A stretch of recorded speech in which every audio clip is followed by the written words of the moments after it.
All right. Welcome, everyone. I'm Carrie Massley, and thank you for joining us. This is our last virtual table talk for the fall 2020 semester. And this is our first season of virtual table talks that the Society of Mississippi Archivists has undertaken. And we wanted to focus heavily on a theme of social justice. And we wanted to give archivists a space across the state to talk about the work that they've been conducted in relation to social justice work.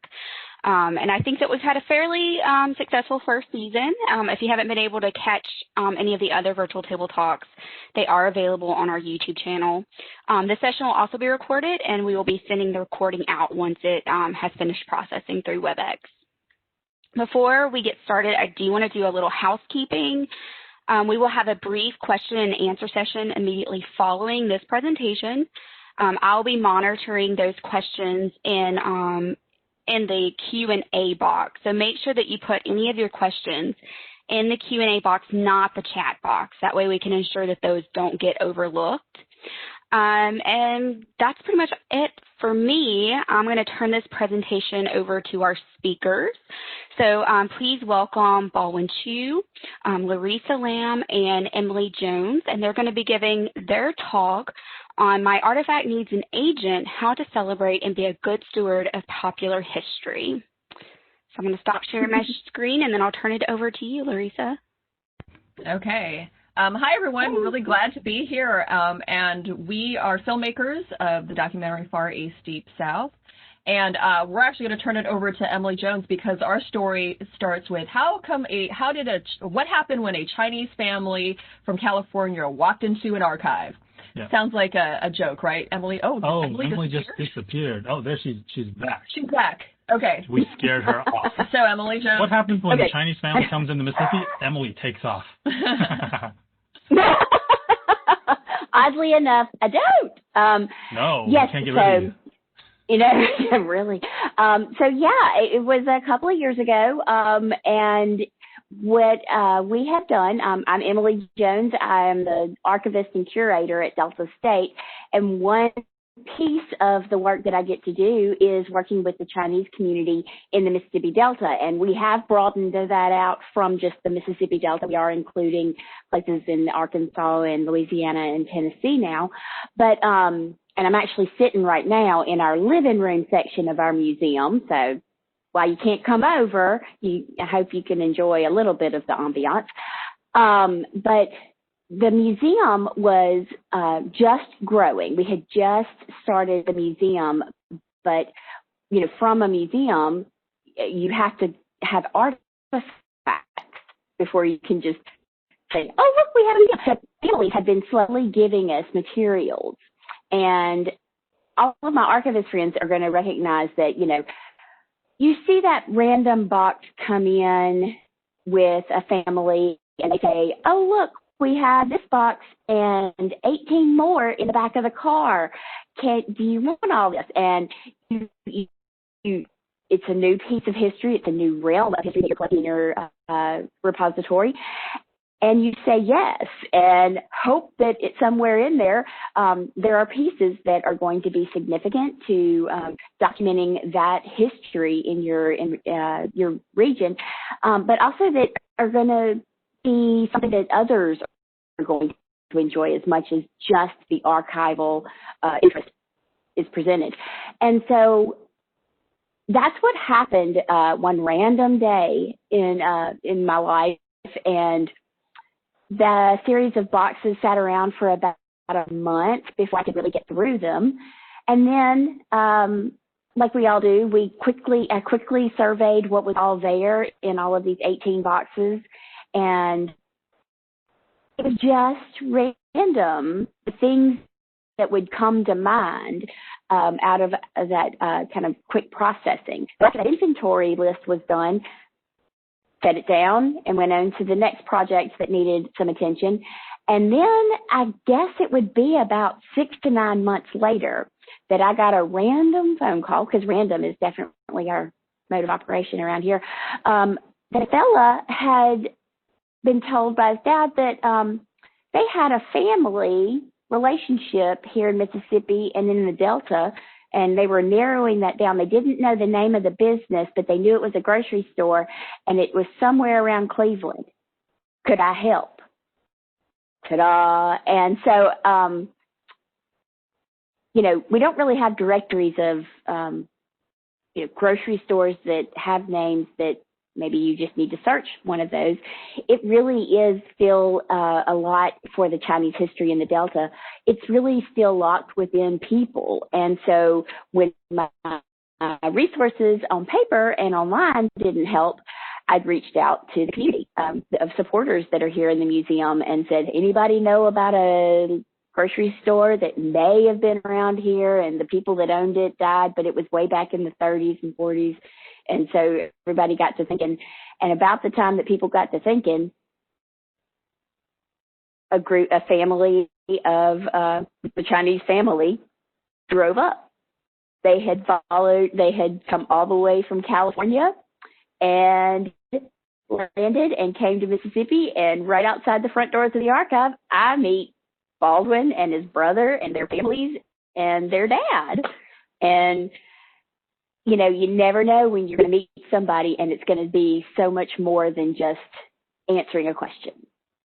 And that was how Baldwin and Larissa and I got to start a pretty awesome journey that I don't think any of us were actually ready for.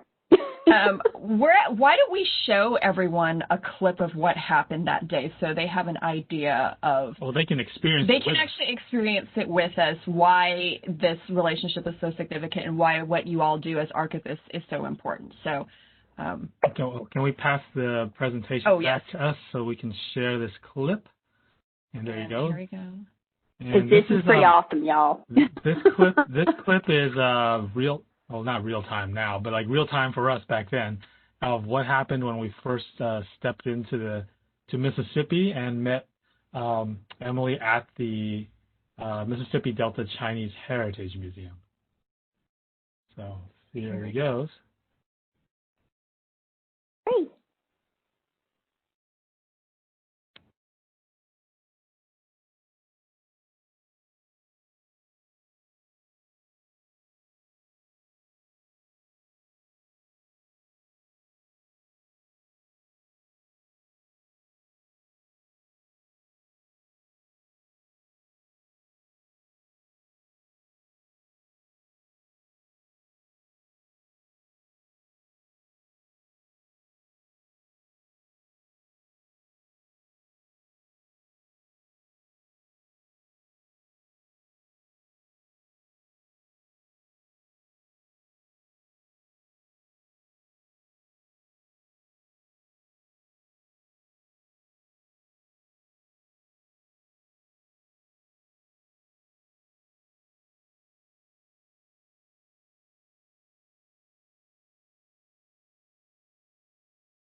So I guess I should have said that there's a spoiler alert. This is part of our film Far East Deep South, and this is one of the moments that I guess if you weren't prepared for, hopefully you'd be crying.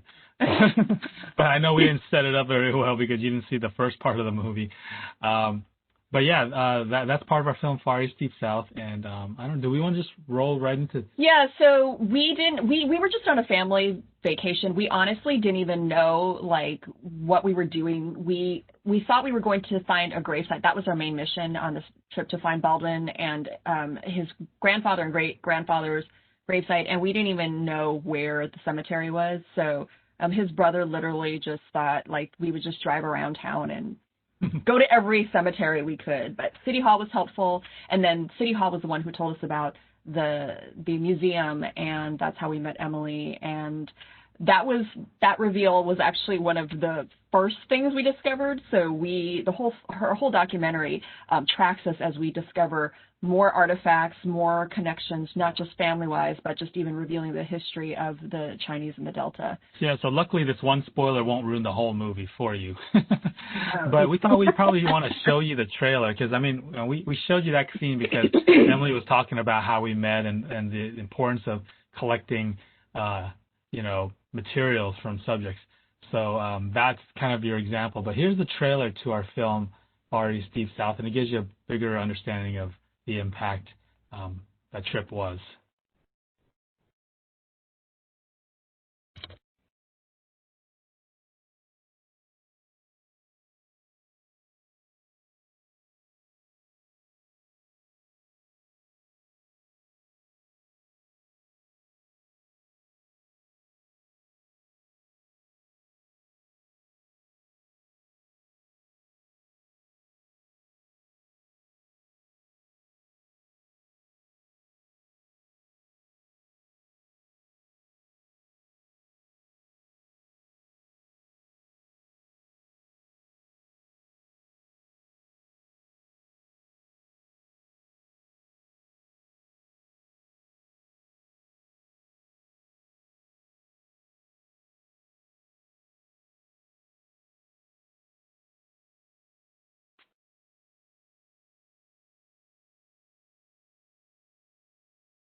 So that's the trailer to Far East Deep South, and we actually toured the country with our short version of this film. It was originally, you can start to read that. It was originally called Finding Cleveland, and that was basically the beginning. It just shows that how our encounter with Emily was really just the beginning of our search. We walked in and we discovered the museum.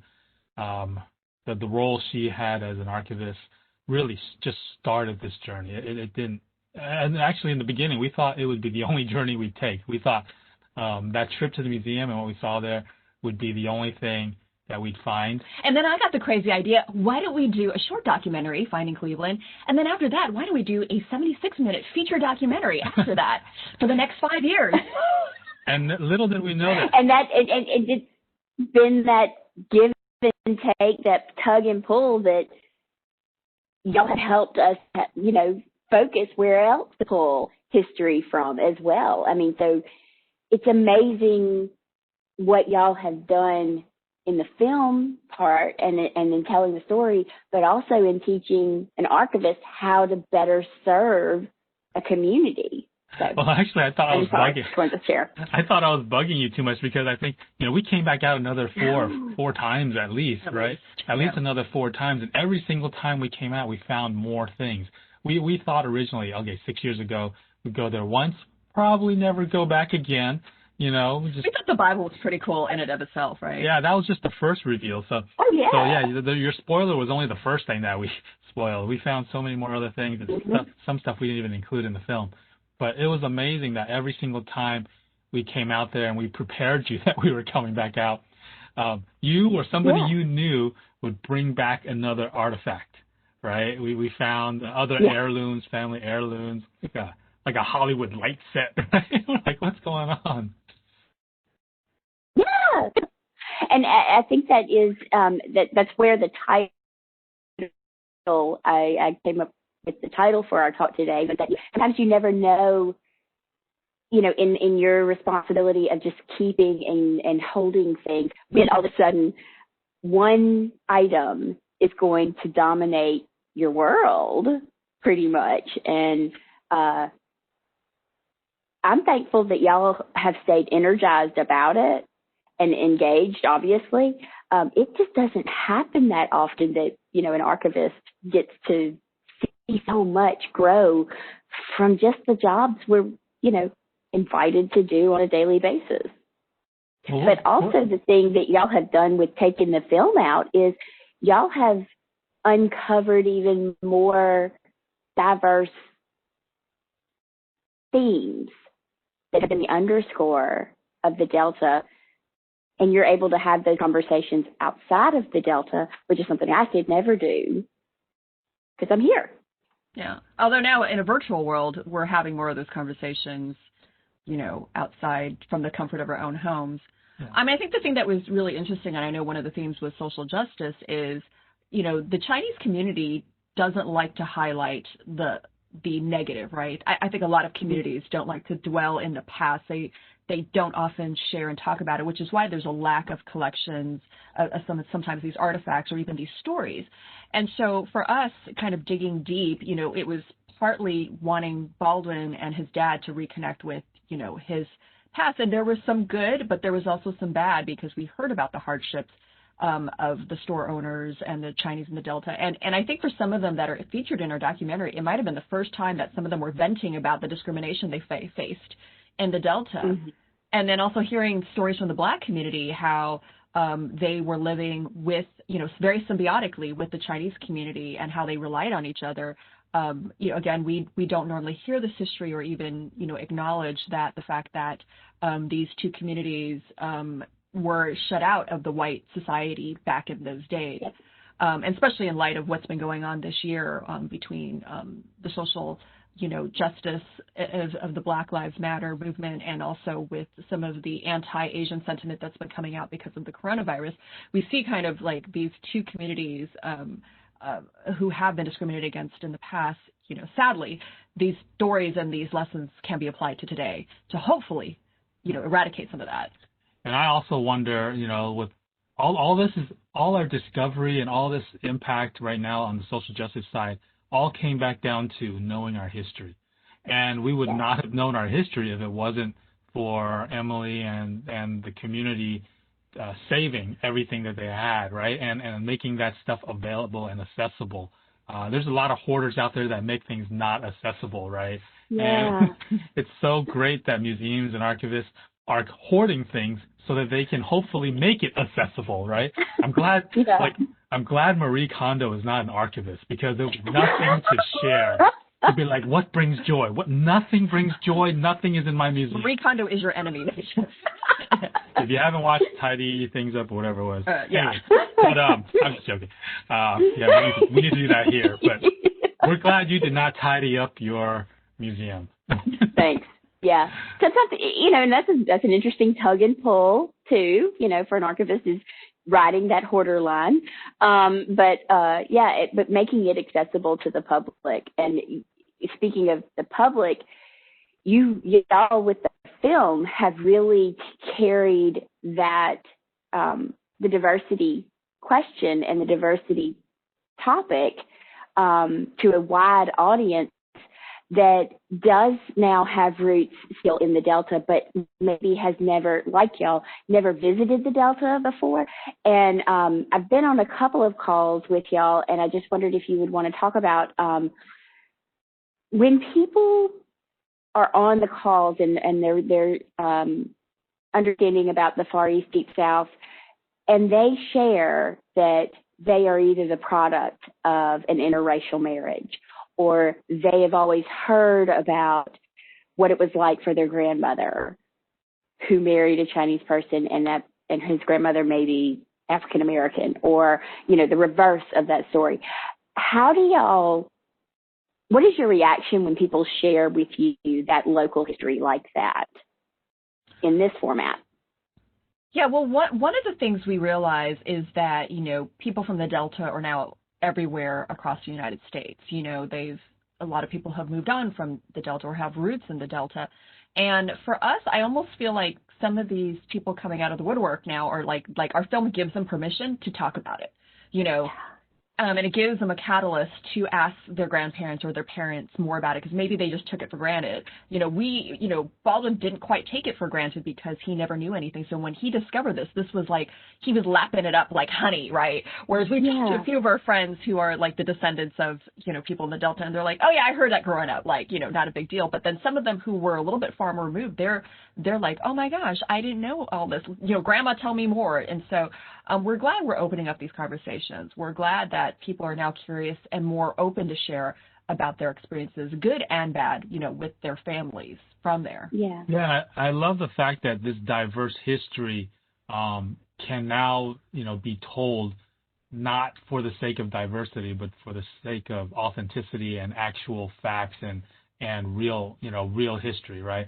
I mean, just throwing Chinese people into a historical documentary would mean nothing if it wasn't true. The things that make the documentary and our story fascinating is that this is all true. And then it also makes me wonder, how much more diverse is our nation's history if we would search all these other museums, if other families, everyone else started digging into their own family roots, you know, Asian or Latin American, or, you know, or even Native American or African American or any other ethnic group, immigrant group, right? If we went to all our other local museums, and even just in the Mississippi alone, you know, like, I wonder how much more we would find, right? We know there was like a lot of Mexicans there at some point, but like I don't know their story either. So I wonder, you know, how much more can people know and understand the diverseness, I guess, of this country, and how much more would people care about it if they knew that there was fact behind it and it wasn't just trying to go out there just to be diverse for political reasons, especially, right? And I do like, Larissa, like what you said, it gives people the permission to understand and reach back into their history and acknowledge it and talk about it. And so Baldwin, I don't know if he knew that he would be such a central piece in all of this, but has your dad reacted any differently from, you know, the first trip? He all just wanted to come see what was here, and now all of a sudden he's a key player in this allowing a generation to talk to another generation. Yeah, his feelings are still mixed. He has a line in the film that I ask him, like, how do you feel about all this? And he says, I have mixed feelings, and I think that's still true today. Yeah, I think he's glad we found the history there. But I think it's still a sad, you know, the fact that we discovered this history doesn't erase what happened to him historically, and in his past, right? His past was growing up fatherless, and it was a repercussion of the Chinese Exclusion Act. It was a repercussion of some of the laws, you know, that our country had at that time, and it was a hard time for him. So just digging up the past is hard, and I think that's probably true for most people. But when he found that there was light at the end and that the history actually mattered, and he didn't have to be famous, you know, because that was always his thing, right? He just felt like, who cares about my story? Who cares about my story? I'm just a poor person that came over with nothing, and I worked, and I never became more than middle class, you know. I'm just working 2 jobs at a time, right? He's like, I'm nobody special, you know. And I think that's what was actually I think that's the most important part of our film, I think that's actually. why people really like relate to him, because he's that everyman, right? Like he could be your grandpa or your dad, and it doesn't even matter that he's Chinese American, right? Like you can imagine any ethnic person, you know, somebody white, somebody black, you know, somebody, you know, Latinx, like be dad, you know? Yeah. Mhm. And I think from my perspective of watching what y'all have done with this raw history, the care that you have taken and the respect that you have allowed him to keep talk to others, and to remember that when someone shares their personal story with you, it doesn't somehow become inhuman or just these raw facts all of a sudden. It is a life attached to oral histories, and that we should treat them with respect, which is what y'all have done. And I think sometimes for archivists, we can begin to see our collections and our materials as these just inanimate objects.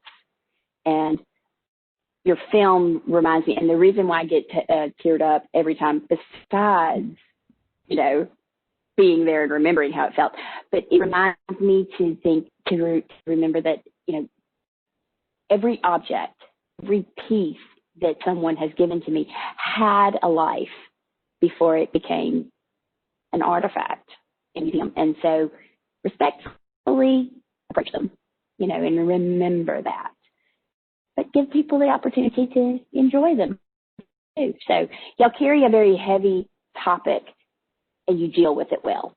Oh, thank you. Thanks. I like it. We appreciate that. That's actually a really great reminder, you know, as we, because I think that's probably why I hated history when I was growing up. Like, history class was the most boring thing for me. That was my least favorite subject in school, and I always felt like, why'd I got to read this? It doesn't apply to me. I'm just reading these old facts from however long, 100, 200, less, even 50 years ago. I'm like, it's old news to me. Why do I care, right? But it wasn't until we stepped into the museum and we saw, we held that Bible, we touched it, we flipped through the pages, we saw his signature, right? That was like, oh my. And seeing all the other artifacts in the stores, like where it felt very real, like, oh, these stores really existed. Yeah, it felt like we were back there. Right, like we were in that. It wasn't just like we saw it in a textbook, you know, or on the internet, where you really felt like, oh, these were real places, real families that experienced them. And then finding the people that still live. It's not like all of them were gone. Like, so there are people still in the Delta. Yeah. Well, one of the pieces of feedback that I happen to know because you shared with me is that, you know, y'all have shown this film to some groups and tried to and gotten feedback so that you can make changes. I just wanted to open it up and let you maybe talk about, like, what are some of the things you learned along the way from different audiences who viewed the Far East Deep South version, and how did that change what you ended up with? Yeah. Well, a couple of things. You know, we did some screenings, which, Emily, you helped us set up in with some schools locally, where we were, I think, like 4th grade through 8th grade. We showed an earlier cut of our film where we had an opening scene that I think you guys were flying a kite in San Francisco. And I think most... Right by the Golden Gate Bridge. Right by the Golden Gate Bridge. And I think most adults would probably know that that was San Francisco. But with the kids, and I know with a lot of the kids, and some of them were predominantly black schools too, they had probably not been outside of the Delta. And they actually asked us, it's like, oh, is that China? Or, you know, and we're like, oh, no, that's San Francisco, you know. And, you know, and that is one of those implicit biases that I think, you know, the Asian community is always facing, is that you look at somebody with an Asian face and you automatically assume that they were probably born overseas, were not from here. And we always joke, like, yeah, we got people in our film with accents, Southern accents, you know, not Chinese accents. I can't understand those Chinese people. They have all these accents. But they're speaking English with a Southern accent.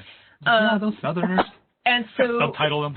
Right. So we ended up changing the beginning of our film, and you know, we weren't like offended necessarily, because again, they're just kids, but that just, again, is part of the reason we made the film is to show kind of the American roots, because I don't think you can get as American in our eyes growing up in California, learning about the American South. It's like that to me was like the epitome of America, right?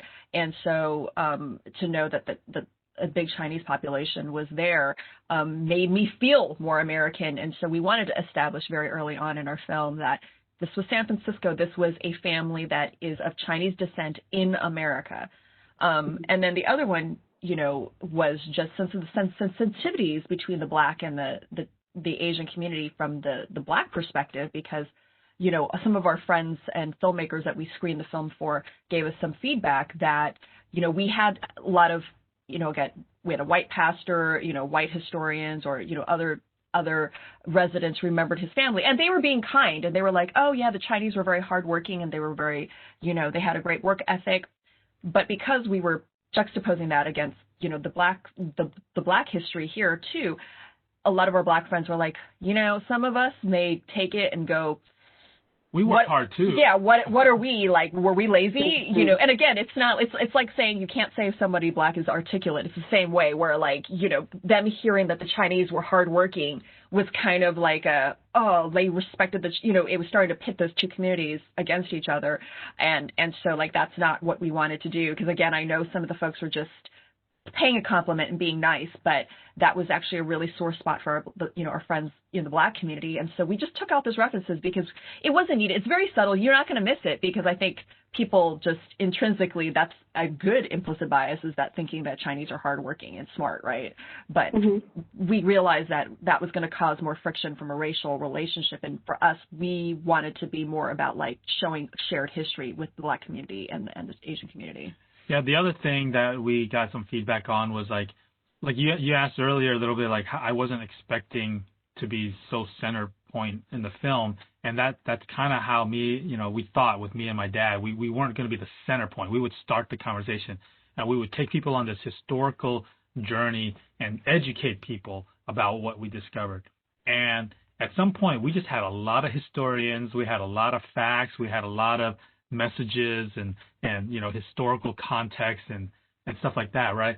And people were like, what was fascinating was really the human story, the family story. I mean, yeah, that other stuff is there, but, like, it's a little too educational now. It's like, it's like reading a history. Yeah, right. If I wanted to hear that, I would just read it. Go to a lecture at it. We'd go watch a lecture at a university or something, right? Instead of listening to all these professors. So that was one of the feedbacks we got, and Larissa took that very well. And yeah, so I think the more that you all can create stories with a connection on a personal level to the artifacts and to the history you all are collecting, I think y'all, I know, Emily's rubbing off on me. So proud. Then the more, I think, powerful and more effective. In fact, we a high school class in Oregon just saw our film a couple months ago, and their U.S. history teacher told us, like, one of the kids said something like, you said you were going to make history come alive for us, and watching the film made history come alive for us. And so we're like, wow, that's so cool. And so it was like complimenting us, but maybe it was a dig on his teacher. Like, you're boring. You just talk all day. But how are you going to make this alive? Well, I'm going to show you a movie.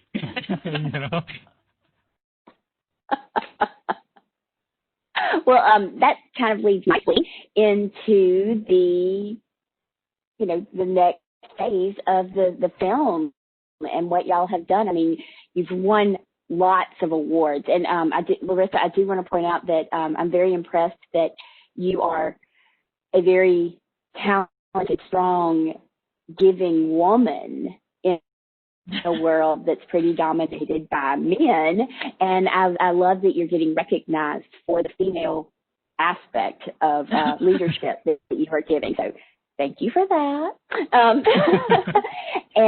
But the film is now going on to a second or a third level of access, right? Yeah, well, we have it. It's been amazing that this little family, trip turned into something that it's going to have implications, hopefully, across the education system. I mean, one of our major goals is to make U.S. history more inclusive of the Asian American experiences and, the other underrepresented groups that are not included in, history, especially when it comes to these like kind of main chapters in history where we talk about, segregation, Reconstruction and, the American South. I mean, again, we're from California, but we all learn about it across the country. And so, there's a couple of different levels where sometimes we'll talk to students who are of Asian descent and they don't feel a connection normally to that chapter of history because they don't see themselves, when they learn about it. And so on that level, we're also making a big impact. And then, of course, for the other people who are not Asian, to see us more as, American and as a natural part of our country's history. So we have partnered with, or actually, throw up that slide. Oh, I can throw up the slide. Yeah, you can throw up the slide. Yeah, so normally we'd be still on our film festival tour, and we are wrapping that up, but it's all virtual, of course.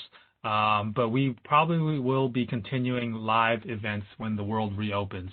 But in the meantime, we've moved forward, and so currently Carborough Film Festival is going on. We have a Southern Circuit tour that's coming up. But the thing that's happened right now, immediately, is we signed with New Day Films, and they're one of the largest educational distributors out there. Some of you may be familiar with them. So if your university would like to get a copy of our film for university, libraries, then you can go. And go ahead, Emily. I just wanted to let you know that we have purchased our agreement for a lifetime of streaming here at Delta State. So we're very excited about being able to do that, and also turn around and give back to the two schools that hosted us when y'all first came to show. So they will have a license down at Bell Academy in Boyle and over at West Tallahatchie. Wow, that's so great. That's great news. So thank you. They're going right back to your audience. Yeah, no, thank you. I think that's our goal. We'd love for every school to get a license. And the thing we loved about New Day Films is that they're very affordable. They understand the whole concept of education. And you can get a lifetime streaming and, a license. There's a lot of different levels. So many levels you can do. But, yeah, we're excited about that. Actually, the exciting thing was Stanford University. I don't know if you guys have heard of Stanford, but that's little university, the first one. They were on the list. They were emailing me before we even signed. And they said we want the film. And then Duke, that's closer to you. Duke is closer to you. Yeah. Duke was the second one. As soon as we signed, Duke was give us the film. We're putting it in. So, man, we're just so grateful for that, and we'd love for you guys. And then Delta State, of course. Delta State, of course, yeah. Yes. And so we're really hoping that all the universities in Mississippi and eventually all the schools, middle school, high schools especially, will be able to have the film. Yeah. Also they'll be able to download through New Day Film, download study guides. So we are finalizing on that study guide, so that'll be available as well.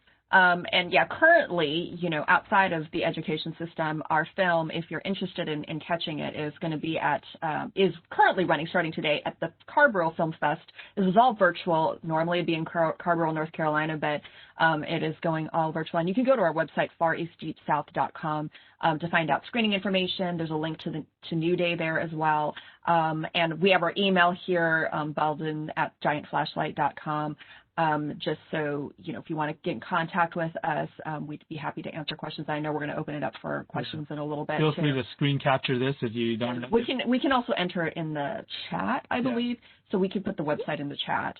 But we're excited, and we've got a lot of new announcements, coming possibly for next year. We're planning for a broadcast next year, 2021.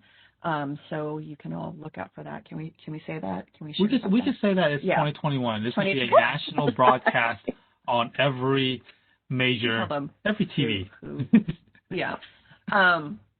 So that will be coming. And then Baldwin briefly mentioned the Southern Circuit Tour. We're supposed to be at Delta State in February, but hopefully things are open. COVID conditions, pending. Yeah. But so if you guys are also in the Mississippi South area, let us know. Maybe there might be some time for us to stop by wherever you are too.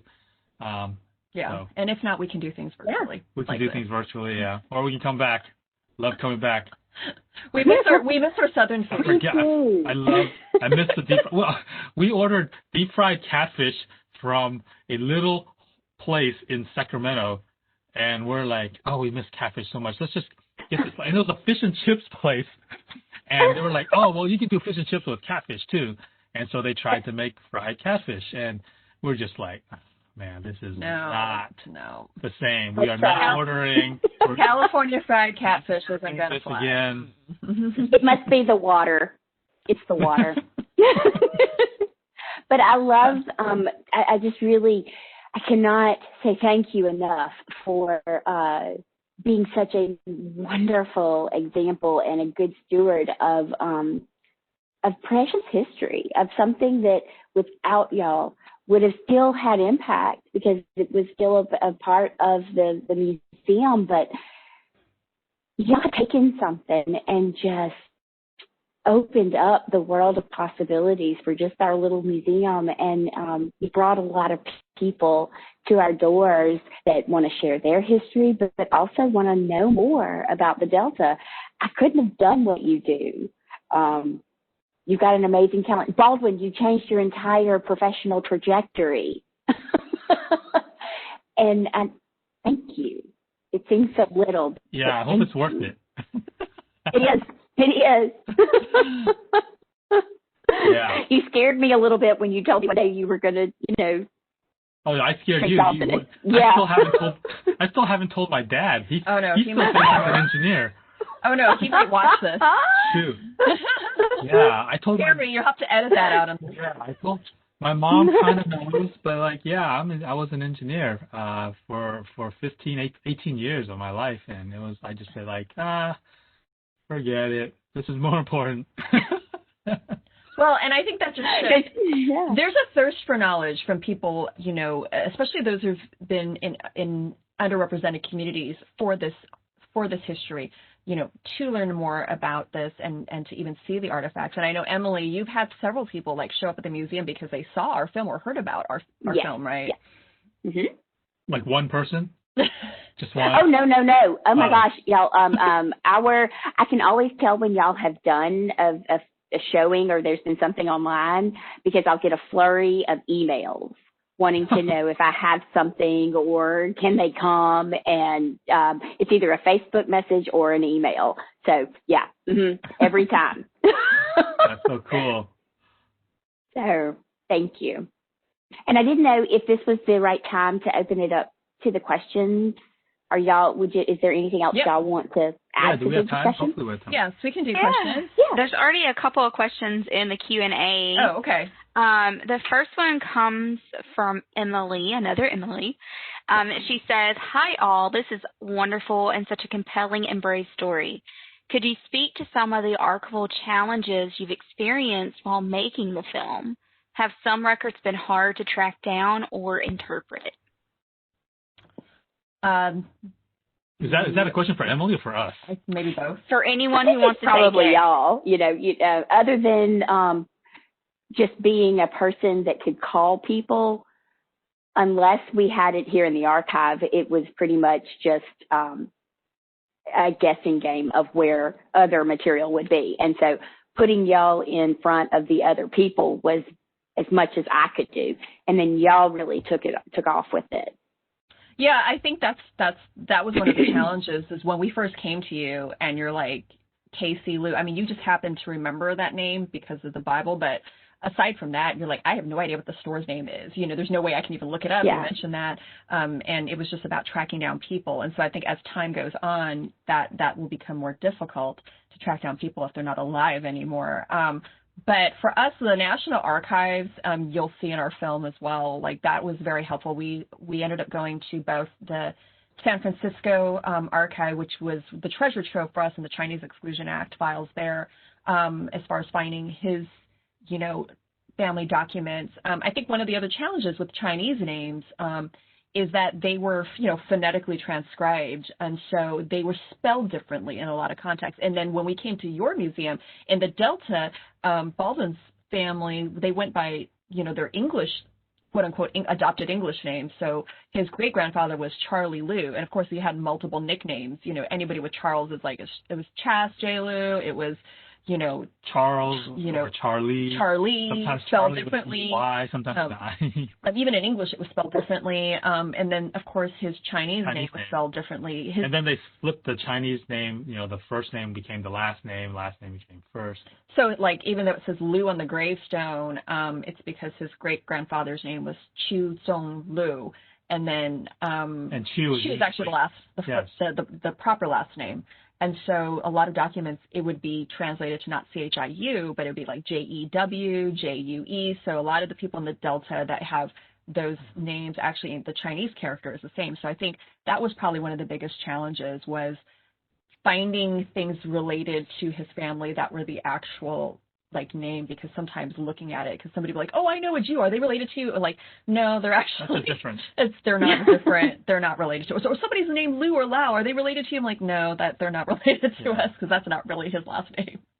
So the thing with, like, you know, digging up archives and stuff is like, it always leads to more discovery somewhere else, and then sometimes that discovery brings you back to the archive, and then you find something else, and then it takes you back out of it, like, whereas, you know, it took us to the. And then some of it was, you know, takes us to online, and then takes us to the National Archives. So. Yeah, and every once in a while we'd find something that we weren't completely sure was accurate. Like we found his great grandfather's obituary had some facts that were a little off after we did some more digging, or we're also relying on some, you know, family recollections. There was some inaccurate information to like birthplace and family members. Right. Let's see the other question. Oh, I see. Dee Dee. Dee Dee with my last name first name last, Baldwin. Am I planning to write a book? And yes, thank you for asking that. Larissa has been hounding me on it. There's so many more stories to be told that we did not tell in the film that we are going to include in the book, along with some more context given. So, yes, I'm working on a book. I think I got the first 2 pages done. It was supposed to. You've been a little busy. It was supposed to be his pandemic project, but of course we didn't realize that going virtual, doing virtual presentations, make us more busy. Makes us even more busy. Yeah. So. Yeah, I didn't have as much time as I thought I was going to have, but I'm still working on it, and it's a very good reminder. So thank you, Dee Dee, for reminding me. It's always good to have people push me to keep doing it. What other questions do we have? Let's see. Trying to scroll through here. Okay. First 2 are hard to say. Feel free to ask any questions that you may have, or if you would rather use your microphone to ask a question, I can unmute you as well. It's another option. I'm just curious, Emily, I want to know the provenance of the collection that the Bible came from. I just kind of want to know how it just wound up in that collection, because it just seems like it was just very happenstance that it was there at all. I've been curious about that. Well, and that is an interesting story. Yes, thank you. So when Baldwin's grandfather and great-grandfather were here in Pace, which is just the next town up, they had passed away, and the material that was in the store, unless his grandmother took it with her, it stayed in the store, and the next Chinese family who was placed in the store to run the store, just absorbed the material that was still left there. And that was the Dunn family. And the Dunn family stayed in that store for many years after that, and then they moved to Memphis. But when they moved to Memphis, they had everything that had been in the store, even the things that had been there before they got there. And, you know, you think, oh, well, that was kind of pretentious. But no, they took it all, and now they've given it back, because the Dunn patriarch and matriarch have passed away, and their children are doing what all children do, and, you know, dissolving the home and everything. And so they bring, the Dunn family children would bring, you know, copious amounts of boxes to the archive just because they didn't know what to do with it. They didn't know what was valuable, what wasn't, what could contribute, what wasn't. And so one day when the boxes arrived, they said, we don't know where these came from. They're ours, but Mom and Dad had them. And so here you go. And so, moments like that where you think, oh, great. One more box to go through that nobody really knows what it is, why they've got it. And they're the ones that are bringing it to me. So if they don't know, do I need to spend a whole lot of time understanding it when there's so much to be done? It just happened that I was like, nah, I'm going to do it. I'm just going to go through this box real quick, because if it's not helpful, then it's a quick and easy, dissolution, and we will just move on with life. And I read that it had a name written in the Bible, and that's one of the first things that I always say, yep, and keep, until we can figure out why we have it, So, and it just so happened to be that was a mass of material that had been left and the Dunn family had absorbed. And so it had left the Delta, gone to Memphis for a while, like 30 years, and then boomeranged back to the Delta. So it was meant to be found. Yeah, we have some family artifacts that are in our film that went all the way back to Hong Kong after the store was sold and made its way back to, the United States that were in the film but had never been uncovered until we started digging. Yeah. And even the Dunn family, after, our initial discovery, like, they still had a lot of stuff they didn't even give the museum because they were, still going through stuff. They found a keychain, which is not in our film, but is pretty remarkable. It was a keychain that said, has Emily seen the keychain? I don't know if she knows about this, but so Emerald found a keychain, and it is clearly our family's because it says, if found, return to Casey Lou. Doesn't that give you chills? I tried to find a way to work it into our film, but it was just like too many like reveals. So, but it's just one of these like, oh my gosh, it found its way back. You know what I mean? Like, it found. And I was like, that was almost going to be the title of our film because I thought, I was about to say, Baldwin, there's your book. I know, maybe that's the name of it. But that keychain will be probably, maybe it's the cover. I don't know. Yeah, maybe. Yeah. That's really cool. But the provenance. Yeah, that's really neat. That would be a good book title. It would. The Dunn family is the one that had the letterhead, right? Isn't that where we found out? So that was the name of the store. Yeah. Our whole time, it was like, we don't know the name of the store. We don't know where it is. We don't know how we would possibly find it. My dad was like, nope, don't know anything. And then he was pestering you too, Emily. I have video of it. Like, he kept asking you, like, I'm sorry, I have no idea. Yeah, you're like, come on, you're the archivist, come on. Don't you know everything about this area? You should know. Don't you run a Chinese open another museum? box. But the good thing is J.W. Dunn, the patriarch of the family, was the one that ran the store, and he was very good friends with Baldwin's grandfather, Casey, and he was a bit of a pack rat and sentimental guy, so he kept, scrapbooks and of all these things. And if you see our film, you'll see other things that he kept of his grandfather's that was just so remarkable, because if he wasn't that way, like, I know, like, my dad does not collect anything. It's my mom, but, here he is, the one that collected all these things and mementos from his good friends that allowed us to be able to discover them later and find a connection, to not just their family, but to the rest of the Mississippi Delta families. Mm-hmm. That's really awesome. So we have a little less than 10 minutes left. If anybody has any last questions or final food for thought, I think this was an incredible talk. So thank you all so much for being here and joining us and discussing, your personal family journey through the archive. It's truly touching. It really, really is. I'm trying to think if I have any other questions.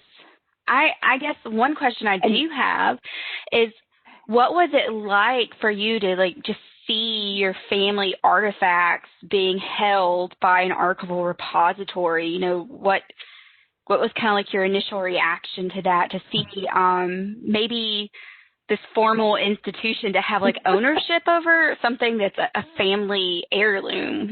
I'm just curious about that. First of all, I was like, am I allowed to touch this? like, oh, it's old. It's not mine, but it's cool. Like, are we allowed to? You know, and it was so nice that, you know, like Emily was like, yeah, take a look at it, go through the pages, you know, and yeah. I think the thing that's been interesting, I think with the Delta Museum, it's a little bit more personal. It's smaller. It's not everything's encased. Right. When we went to the National Archives, that's when it got a little weird because we're looking at these files, and in one case we found there were like 3 photos of Baldwin's grandfather when he was a kid, because I think when his great-grandfather traveled back to China, he was basically telling the immigration officers, I'm going to bring my son back. This is his photo. That's really him. You know, when we come back, like, let him in, you know, so that he would have an easier passage through immigration because of the China's Exclusion Act. And so we're looking at that and we're going, oh, I would love to take one of those and bring it home with us. But, you know, the rules of the archives are like, you can't bring anything home, you know, photographs only, right? It doesn't matter that we have 3 exact same copies. Right. But, like, that was, oh, go ahead, Emily. Oh, no, I mean, it was a little nerve-wracking when y'all came to the museum, and all of a sudden I realized it's your Bible. Oh, yeah. The Duns gave it, and now do I need to do like a property search that they did own the building where and you go, do we have to get lawyers involved? Oh, please don't get lawyers involved. Well, thankfully one of the members was a lawyer, so right. Yeah. But no. But you know, and it got touchy there for a little bit, Carrie. You know, who gets the and not that y'all wanted it. You didn't want the Bible to take with you. You just wanted your name associated with it. And we didn't want you to throw it away. Oh, yeah. And it is a little bit of a weird place for an archivist to find herself going, okay. The chain of ownership. Where do I put this? Yeah, that's why I was curious. I was like, how do you, from an archival standpoint, like how do you suss that out? You know, so that's really interesting too. We had a lot of coffee and good conversation. Yeah, not in the archive though. Well, in our case with his grandfather's Bible, you know, because we wanted to potentially also tour the exhibit. I mean, obviously this was in a pre-COVID world. You know, we were hoping to partner with other archives, museums across the country, and, you know, and even potentially like the Smithsonian, to do, you know, an exhibit that would coincide with the film. And, you know, so those are the types of things where we needed to know if we had permission, you know, and could grant that permission to do it. And then, you know, learning the difference between putting something on loan as opposed to donating it outright. Yeah. You know? Right. Well, this has been really great. Thank y'all so much for doing this and coming and talking to us. I know we really appreciate it. So, and sharing your knowledge. It's given me a lot of food for thought. Yeah. Well, we thank you for hosting us, and if anybody's interested in, you know, learning more about our journey, they can go to our website, fareastdeepsouth.com. You can subscribe to our newsletters, and, you know, definitely feel free to check it out at the Carborough Film Festival, or even inquiring about it with New Day for your universities. But we hope to be back out in the real part of Mississippi and not just virtual next year. So let's pray February still happens. Yeah. Yay. We want it to. Yes, absolutely. So thank you to our attendees for coming and joining us. We'll be back with virtual table talks in February of 2021. We have one tentatively set for February 19th. The topic is to be decided. We are still taking proposals for those virtual table talks, and those proposals are due December 4th. I believe that's what the deadline for. So if you are interested in giving a virtual table talk, you can email me at cmastley@library.mstate.edu. Don't worry about not copying that down, because you will get a few more emails from me begging you to do a virtual table talk if you haven't seen this already on the Society of Mississippi Archivists website. So I'm going to close for now. So thank you again to our speakers, and we'll see our participants again in the new year. Happy Thanksgiving, everyone. Great. Bye. Thank you. Thank you.